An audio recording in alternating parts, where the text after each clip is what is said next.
and welcome to Make a Difference, the show and podcast where we shine a light on Montgomery County's change makers, history makers, and everyday heroes, making waves right here in our community. I'm your new host, Florence Jewell. Black history is American history, and today we explore how one local institution, the Josiah Henson Museum and Park, is preserving the legacy, culture, and contributions of African American in our community. Leading the exploration are Mark Thorne, Historical Site Manager, and Diana Klein, Education Program Manager at the museum. We'll also meet the new African American Community Liaison from Montgomery County Government, Frederick Hawkins, and learn more about him and his role. Welcome to the show, Make a Difference, Diana and Mark. We're so glad to be here and thank you for having us. Thank you for coming and visiting. This is such an historical place, a landmark, and a precious place. Tell us about Josiah Henson's life, his story, and why this museum matters. Well, from my perspective, this museum matters because Black history, Josiah Henson's history, is American history. It's a very important part of American history. If you look at his life and his story, which was detailed in his autobiography, he tells a story of courage, bravery, determination, and that actual autobiography was the basis for Harriet Beecher Stowe's Uncle Tom's Cabin, which, as we know, was one of the sparks that started the Civil War here in the United States. So it's a major part of American history. Absolutely. And Diana, can you elaborate a little bit more on his story and his life? Absolutely. So Josiah Henson was brought here to Montgomery County as an enslaved child between 5 and 9 years old, and he was enslaved on this very property for about 25 years. He got married here, he had children. He and his family self-emancipated up to Canada via the Underground Railroad. Once he got to Canada, he started a settlement for other freed Black folks and became a conductor on the Underground Railroad, eventually freeing over 114 people. And then, as Mark said, he wrote his narrative, which ended up changing the world. What an amazing story. Yeah. Mm-hmm. Building on that, when people come to the museum and they learn American history along with Black history, slavery is not a good story for some of us. How do you make the visitors inspired and welcome, and they leave here wanting to tell the Josiah Henson story and wanting to come back to this museum? Well, I would say one of the things that we say amongst our team here is that we meet people where they are. Okay. When our guests come in with the history and that they know, with the information that they know, we try to build off of that. So we tell them the story. We tell them the true history. Now, whether or not it touches something in them or not, the history, the information that we provide is the basis of everything moving forward. And we also give them that opportunity to digest the information at their own pace. And that's one of the wonderful things about the way this museum is set up. It allows people to digest that information on their own. Absolutely. And then when we think of our youth and our young people, and again, they don't have the history, the maturity that the adults have, how do we engage with them? How do we make sure they understand the grit, actually internationally, the broad breadth of Josiah Henson's story? Absolutely. So one thing that we always try and do with youth in particular is we try and situate them in the story. You know, none of us think that we're part of history, but we all are. We're all part of this ongoing story of American history. And explaining to the young people how Josiah was once just like them, living here in Montgomery County, and people didn't think he was going to account for anything. And then he went on to change the world. And we tell them that the world still needs abolitionists, that the world still needs people to make this place a better place. And so there's so many counterpoints where we can just pull him in and put them together and make themselves see themselves reflected in history and understand that none of us are our ancestors' best or worst parts. We have the opportunity to change the world we live in right now. I love the way you said you meet them where they are, you put the youth into the story, and that's something for a diverse world as well. No matter what area of the world you're coming here and you use that method. So that's a great method. Are there any success stories that you want to share with our audience that you have memory of from the museum here, which is such a unique place? Well, one of the moments that I think I cherished the most was being able to host the Henson family here for their family reunion. 2 years ago, we had about 90 of them come up for the weekend. Wow. They came from all over the country and from Canada. And to see the pride in their face, to see them unite here on a piece of property where one of their descendants was once held in slavery, but to see the smiles on their face, to see that this was a reverent space, and to see them enjoy themselves. We closed the museum for that entire weekend to really give them the run of the museum and the grounds, and they felt like this was home. And to see that was the warmest feeling that I've had since I've been here at this site. Mm-hmm. Anything you would like to add and build on? Absolutely. So I wasn't here for that event. That was before I started, so I'm jealous, but they'll be back. But one thing that's nice about our small site is that we really get to have long conversations with people, sometimes very long. A family was in here for almost 3 hours the weekend of Emancipation Day weekend. And I got a really good opportunity to talk to a man who was probably in his mid-70s, who had experienced segregated schools and integration. And I was talking about my similar experiences growing up in the country. And we were so different and yet so similar, and it was really an impactful time for both of us. And that opportunity that we have to just talk to people, as Mark said, meet people where they are, has been really important and really exciting for both of us. Absolutely. And so when you talked about the story of the person you met, I remember my first time here. It left a great impression on me, and I've come back many, many more times. So what would you like our audience to do and know about the Josiah Henson Museum? How can they make a difference? I'm about volunteering. Excellent. So what can volunteers do here at the Museum and Park? Well, volunteers have a big role in our success here, and I'll let Diana speak a little bit more about that. But I'll address just how a regular citizen, even if you're not a volunteer, you can assist by finding out more about Josiah Henson, doing the research, understanding what his role was in the history of this county and of this country. So taking the time to really figure out who was the quote-unquote real Uncle Tom and why that title that was given to him may not be as negative as many people take. Absolutely. And Diana, you want to share? Absolutely. So we have many types of volunteer opportunities. If you're really gung-ho about telling stories and talking to the public about uncomfortable topics, our docent corps are the heart of our museum, and they talk to our visitors when they come in, telling them the story. But we also have some less in-your-face roles. If someone wants to help us with festivals, help do kids' activities that relate to history but aren't as intensive, we also need folks to help us maintain our grounds. You know, we're fortunate to have this 4-acre park, and it's beautiful, and we love everyone who helps us keep it that way.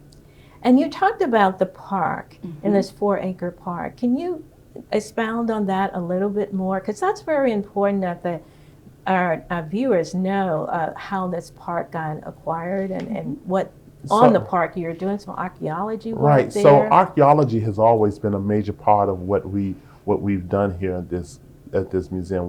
We currently have a collection of thousands of items that we've discovered from the grounds here, and it has informed literally everything that we've done, from the development of our exhibits to the programming that we do here on site. Moving forward, we hope to have an outdoor archaeology classroom here on the ground so that we can do even more archaeology and archaeology programming for the public.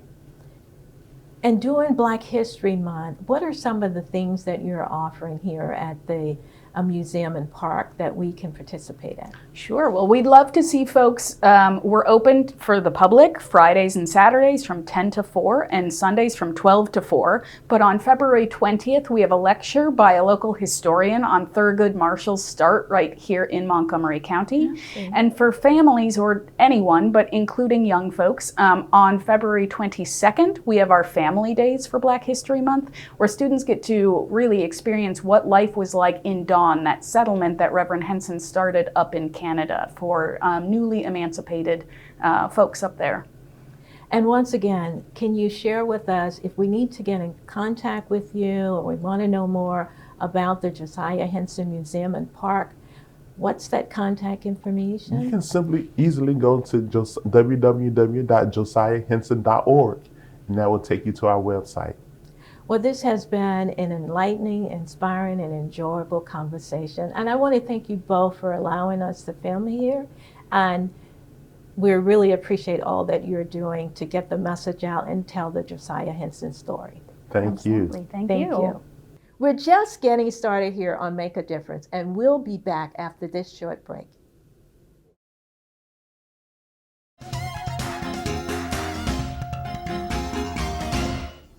Welcome back to Make a Difference. I'm your host, Florence Jewell. With me is Frederick Hawkins, African American Community Liaison for Montgomery County. Welcome, Frederick. Thank you for being here. Thank you for having me. It's our pleasure. Frederick, we really want to know about you and your role. So tell us, who is Frederick? That's a great question. It's a big question. But, you know, I'm a servant to my people. You know, I try to lead, serve my community, my family,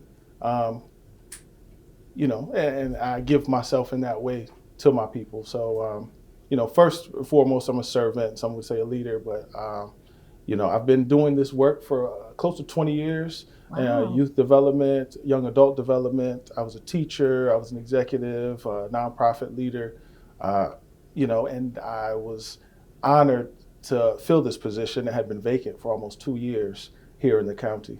Absolutely. So, yeah, I'm just here ready to get to work because this means the world to me. And thank you for your service and being a servant. We need more servants like you. So Frederick, tell us a little bit about the role that you are serving in for the county. Yeah, so I'm the African American Community Liaison. So that role was created to strengthen the connection between the African American community and local government, to enhance the voice of the community, the concerns of the community, and also the initiatives of the county executive. It matters because we matter. Absolutely. It matters because our legacy, our story contributed so much to this land, and we're not just building a now, but we're building a future. So. Great, and you're absolutely right. It matters, and we are so proud of this role. So who inspired you? Who inspired me? My first thought, I'm inclined to say Malcolm X was my first inspiration. Absolutely. Because of what he represented to so many Black men in terms of his change from being in the dark to being enlightened to being educated and finding purpose. But I will say that my mother and father are my inspirations. My dad is 89, mother is 79. My father came up to Harlem from Alabama during the Great Migration. Mm-hmm. When he was 13, he shined shoes until he got himself together.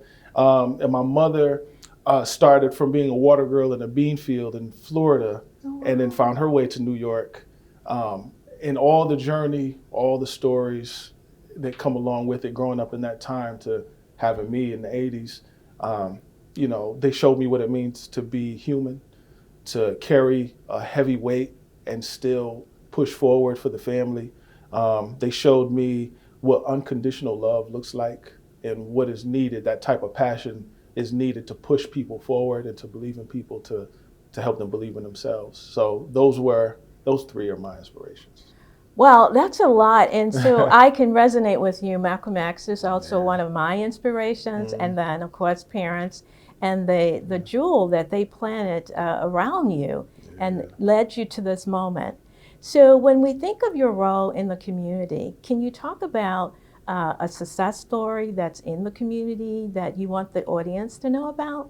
Yeah, especially now, I think this is a timely example of our collective power and when we're focused and when we have a goal to achieve. And when I first started and took on the role, there was big talk about, we were prepping for the operating budget meeting, the community conversation with the county exec around the operating budget. Absolutely. And in collaboration with so many Black leaders, county leaders, Giroux, Sean Ellis, Hudson, Reverend Moultrie, Absolutely. just the list goes on, Director Stowe, everyone, we all rallied around together to make sure that this was an important, impactful, and well-attended community conversation. And we ended up getting over 200 Black people from the county in one space to talk about the future of their community. I thought that was extremely powerful. I think that sets the tone for the type of things that we need moving forward. And I'm looking forward to duplicating that over and over again until our voices heard. Absolutely, and I do remember that event. I was one of those 200 representing the Volunteer Center and also listening to the county executive. So it was. And actually, I think it was the most attended session. And so kudos to you in organizing that and our Black leaders. Everybody who turned on the car and came out, kudos to everyone. It was a great day. And speaking of the people coming together, how do you engage with them to know what the issues are and then move it up to the county executive and to the council members? Yeah, I try my best to reach all communities. Montgomery County has 200,000 Black people, over 492 square miles. Wow. So, I try and share space. I go to spaces that I'm invited to and create space to be, conscious and Black in them nowadays. Some of our concerns are top of mind. Absolutely. As well as our joy, but we're also confronted with a lot of other things. So many times we do want to talk about it. We do want to figure out the path forward. So a conversation about our community, our Blackness, and pushing it forward is something that people enjoy talking about, or they want to talk about. At every moment, every turn, I'm looking for that engagement. And then, when I walk into a room and I see folks, I greet, I introduce, I go talk. I'm not scared to talk to people who look like me. In fact, I'm drawn to them. And, absolutely. So I try to stay tapped in. I know what you mean, that energy and stuff and their issues. And you're right, there's a lot of positive, as well as we have to be honest, there are some issues we need to address. So again, in terms of you and what you're doing, I really want to ask you to talk to us about our youth. How do you really engage with our youth, and how can they get involved in some of the stuff that you're doing? I think in terms for adults to engage our youth, one, we have to remember that we were young too. Absolutely. Right? Sometimes we reach a certain age and then start asking questions like, why are they doing that? Absolutely. And then we forget that we might have cut class or played hooky in the hallway or done things that young people do. We have to remember that. Also, we have to be fearless. There is a stigma on our youth saying that they may be unreachable, or because they dress a certain way, they're scary or prone to crime. But in fact, they're good kids, good people, come from good homes and good parents. And we need to remember that first before we judge them based on what they wear or what they say out of their mouth, because, the parents aren't around. So of course they may talk a little crazy, we were all there. Right? Absolutely. When we're in the playground, we talk different when we're in church. So we have to remember that. And then we have to intentionally engage and be a teacher as well as a student when we engage our youth. Absolutely. Right? Be a teacher as well as a student when we engage our youth. So ask them questions, learn from them, allow them to teach you, and then that opens up the space for us to teach them. And, that tends to work. Let's not be scared of our people. Let's uplift them. I love what you said, that we have to remember we were youth, because I remember, I wanted to wear the afro, and my parents were still, they thought I was radical with that. But again, you brought back memories as well. So if someone wanted to get in touch with you, how do they go about doing that? Yes, please. Anyone who wants to get in touch with me, my name is Frederick Hawkins. It's at montgomerycountymd.gov. I am trying to take up as much space as possible. I want to create as much space as possible, trainings, conferences, meetings, third places, anything that can create our community in that space and make it stronger, empower it. So yes, please reach out. All my information is also on the Montgomery County website, government website, with the Office of Community Partnerships. and I'm an open book. I'm ready to work, you know. And as we wrap up, in terms, this is Black History Month, and we're also the Volunteer Center hosting Make a Difference. What would you like to say in our closing time here? What to say in closing? I guess a quote that got me through, and it's kind of timely because, you know, we just leaving Martin Luther King Day. God bless. But, you know, he had a quote that got me through so much, and it's, darkness cannot overcome darkness. Only light can do that. Hate cannot overcome hate. Only love can do that. But there's one piece. I think we need to remember that love is an action word, right? We don't just love and let you beat on me. We love and get to work. So I would just say, let's love our people, be proud, but let's work. Thank you, Frederick. This has been a wonderful session, and we'll end on love. Let's do it. Love. Absolutely. Thank you. Have a good one. I'm your host, Florence Jewell. That's it for this episode of Make a Difference. Today, we explored the power of preserving Black history and how the Josiah Henson Museum and Park, located in Montgomery County, Maryland, is at the heart of this effort. I encourage you to visit the Josiah Henson Museum and Park or support their work effort however you can and volunteer. Contact the Montgomery County Volunteer Center at 240-777-2600 or visit our website at montgomeryserve.org. Because when we invest in our community and our history, we're investing in ourselves. Thank you to Diana, Mark, Frederick, and thank you all who tuned into the show and podcast. Remember, real change starts with you. Let's be sure to make a difference. Until next time, stay inspired and stay involved.